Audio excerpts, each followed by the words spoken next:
Hello everyone, welcome back to the channel. In this video, I'll show you how to remove table formatting in Microsoft Excel. If your data looks like a table with colors, filters, and special formatting, and you want to convert it back to normal cells, don't worry. This tutorial is very simple and beginner-friendly. Let's start. First, open your Excel file.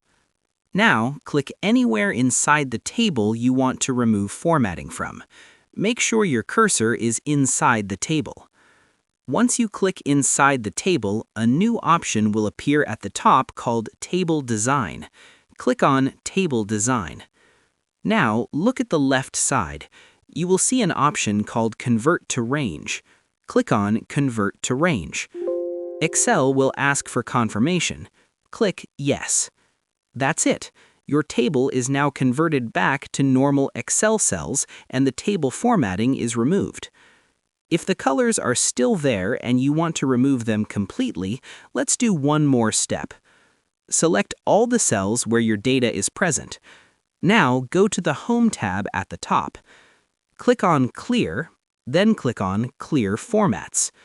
This will remove all colors, borders, and table styling, but your data will stay safe. If you only want to remove the table style but keep simple formatting, here's another quick way. Click inside the table again. Go to Table Design, open the Table Style section, scroll and select the first option, which is the Plain or No Style option. This removes the table look but keeps your data organized. And that's it.